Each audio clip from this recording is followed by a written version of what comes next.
Hello, hello.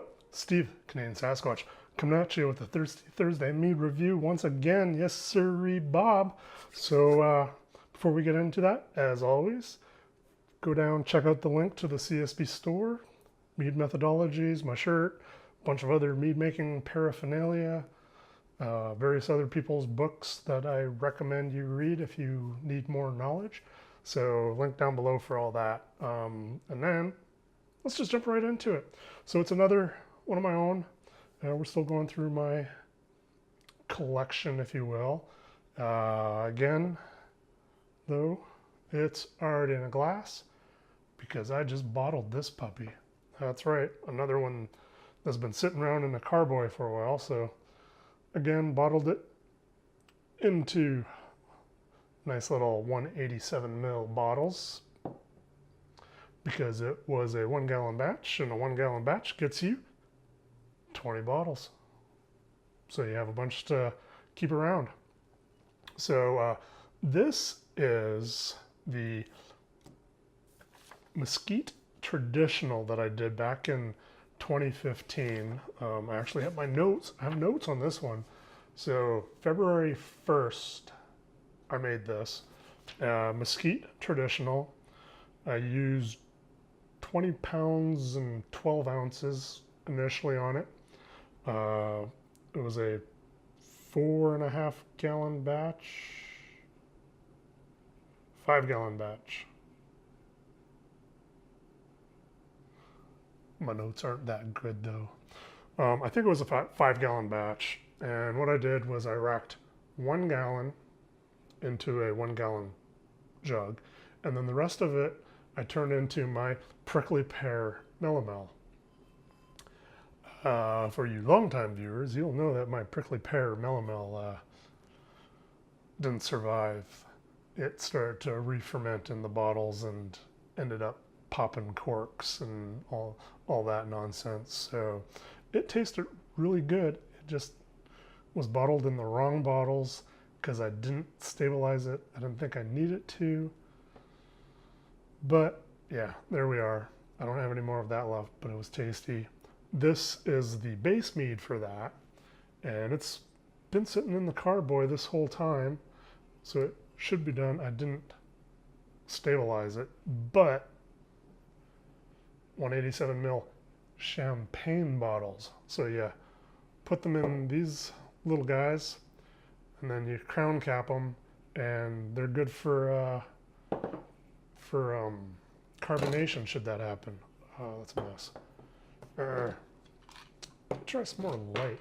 How's that? Does that look better? I have no idea. It's getting dark. Anyways, we'll try that. Hopefully the light's a little bit better. So yeah, so speaking of light, let's just bring it up so you can see right through that. Crystal clear. Yeah, crystal clear, golden, light golden yellow. Showed you the bottle. The bottles, of course, are all crystal clear, except for the last one, which I poured the dregs in. This will get tossed into the fridge, and everything will settle out, and I'll drink this one fairly soonish. Put that back up there so it doesn't get confused. So yeah, so this is the Mesquite Traditional. Let's get some aroma on this.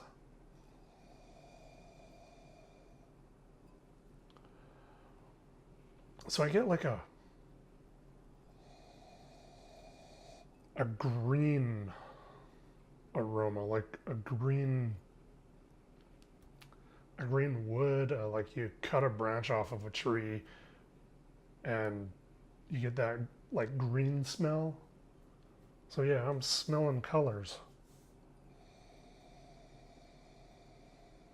Not getting too much else other than that.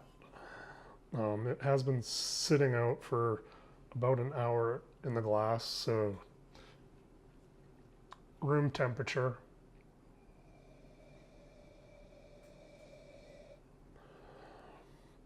I do get some of the alcohol.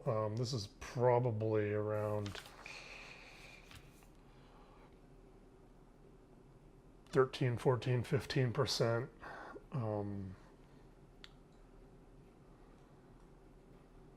little bit of legs. So let's go ahead and get a taste on it. Cheers, everybody. Thank you for joining me on this Thirsty Thursday.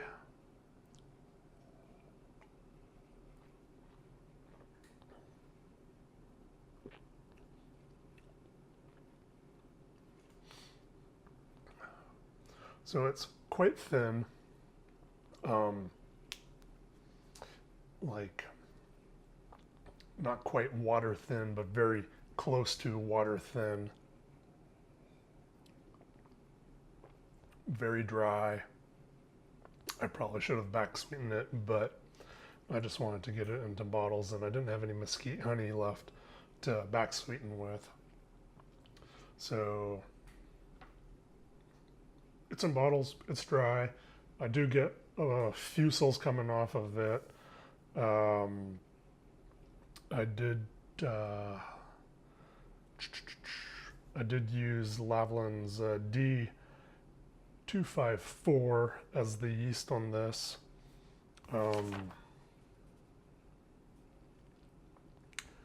Pretty sure I did not. Yeah, I did not do any temperature control on this either. So the fusels could have come out from being too warm, because that's usually where they come from.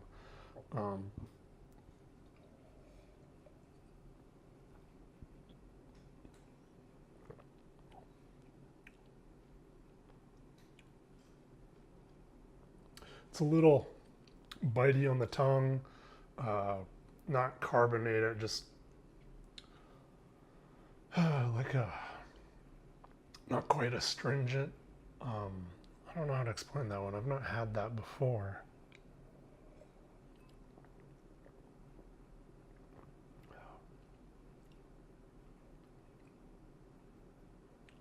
I think it's just the fusels coming through and biting me on the tongue. That is actually a shame. I should have probably tasted this before bottling it. Because, yeah, that's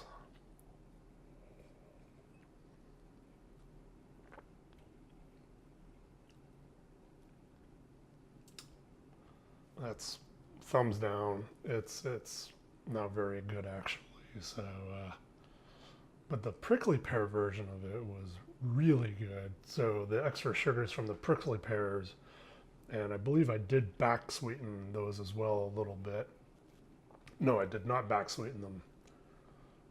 I just bottled it as it was because it was sweet enough as it was, which is why it re-fermented. But yeah, with the prickly pear, it added some extra sugars to it, which covered those fusels.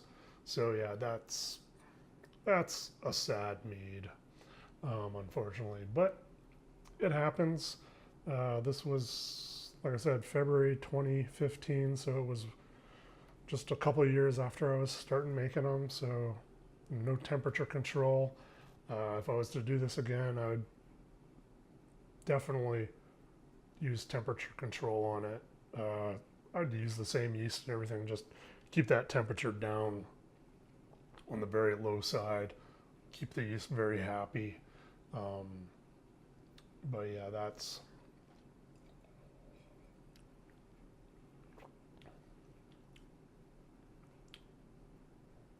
just a sad thing right there. But oh well, as I mentioned, I'm giving myself a thumbs down on this. It was just sad. Maybe I'll mix it with something else, like make spritzers or something with it to try and cover those flavors. But in the meantime, I invite you to give me a thumbs up for my thumbs down, and also invite you to hit that subscribe button and ring that bell down there, and join me for my next video. Again, Mead Mondays are a thing, so hit me up with your questions, and so I have something to chat about on Mead Mondays. And with that, my friends, be sure to have a pint of awesome. I know I will. It won't be this one though, so I'll find something else. Cheers, everybody. Yeah, that's not very good at all.